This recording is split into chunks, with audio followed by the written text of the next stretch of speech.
جہاں یہ نام لکھے ہوئے ہیں روضہ رسول صلی اللہ علیہ وسلم اور ابو بکر کا، اس سے اوپر پلر میں کچھ شعر لکھے ہوئے ہیں.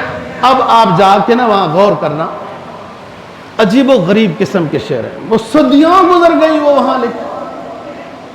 ایک صاحب دل ہے جس کے وہ اشعار ہیں اور پھر اس نے ادھر وہاں لکھوائے، اور خیر القرون کی بات ہے. کیا شعر ہے؟ فرمایا نفس الفداء لقبر انت ساکنہ وفی العفاف وفی الجود والکرم.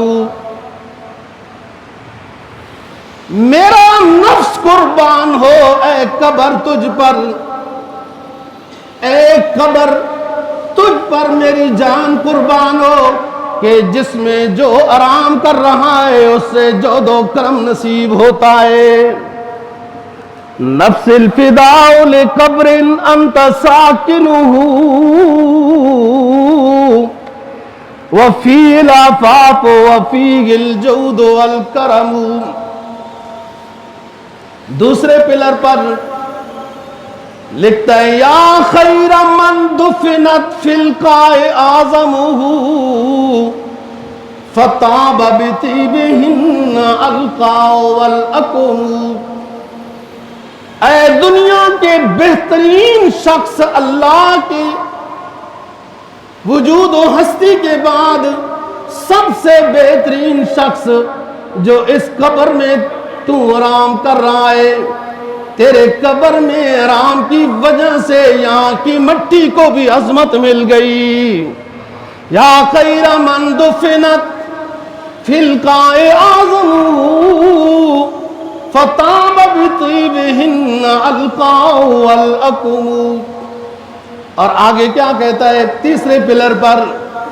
انت الشفیع الذی ترجى شفاعتہ علی الصراط اذا ما زلت القدم. تو ہی ہے اے اللہ کے آخری پیغمبر، تو ہی ہے کہ میدان حشر میں جس سے امیدیں وابستہ کی جائیں گی. مضطرب انسانیت مختلف انبیاء علیہ السلام کے سامنے حاضر ہو کر شفاعت کی درخواست کر کے پھر وہاں سے مایوس ہو کر اے وہ پیغمبر کے تیرے ہی سامنے آ جائیں گے. مضطرب انسانیت آدم سے لے کر حضرت عیسیٰ علیہ السلام کے پاس جائیں گی کہ آج رب العزت بڑے جلال میں ہے، جاہو جلال میں ہے، اے پیغمبر ہماری سفارش کر دیجئے.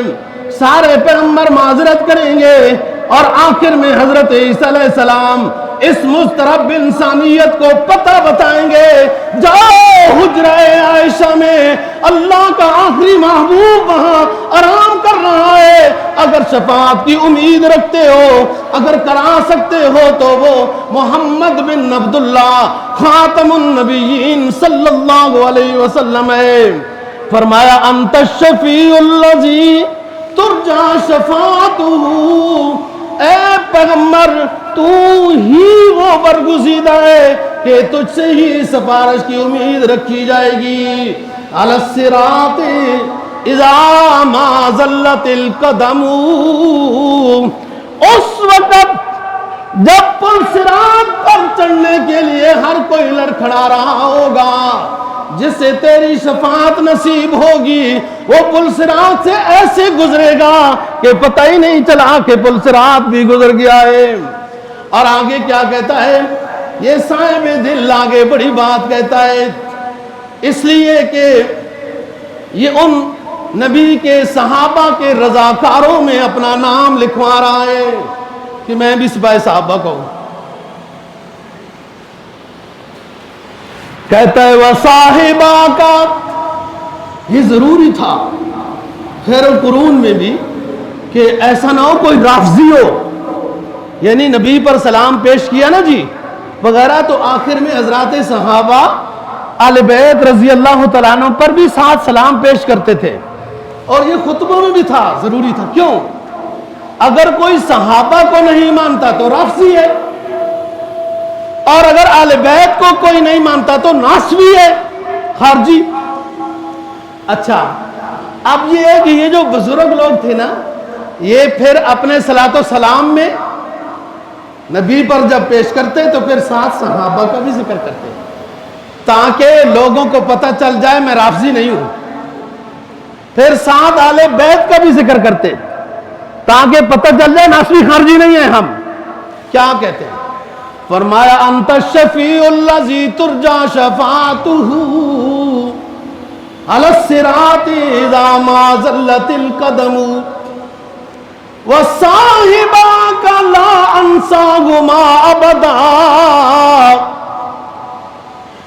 وصاحباک واہل بیتک وعلی الصلاۃ صحابت کلک، تیرے ساتھ جو سونے والے دو رفیق سوئے ہوئے ہیں، اے پیغمبر اسلام ان کا ذکر کرنا میں کیسے بھول جاؤں؟ اس لیے کہ تیرے غار میں، مزار میں، بدر میں، احد میں، مشوروں میں، مسجد نبوی میں ہر وقت یہ صحابہ آپ کے قریب بیٹھے ہوئے، بات کرتے ہوئے، دیدار کرتے ہوئے، نیاز حاصل کرتے ہوئے نظر آتے تھے۔ جب آپ نے خود فرمایا کچھ میرے رفیق ہیں دنیا میں، کچھ آخرت میں، کچھ میرے وزیر دنیا میں، کچھ آخرت میں، تو میں تیرے صحابہ کو، تیرے آل خانہ کو، تمام صحابہ تیری آل بیت کو میں کیسے بھول جاؤں؟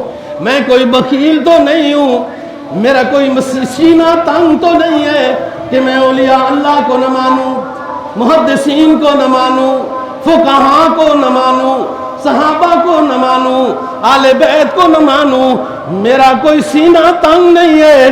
فرمایا وصاحباک لا انساہما ابدا منی السلام علی ما جری القلم،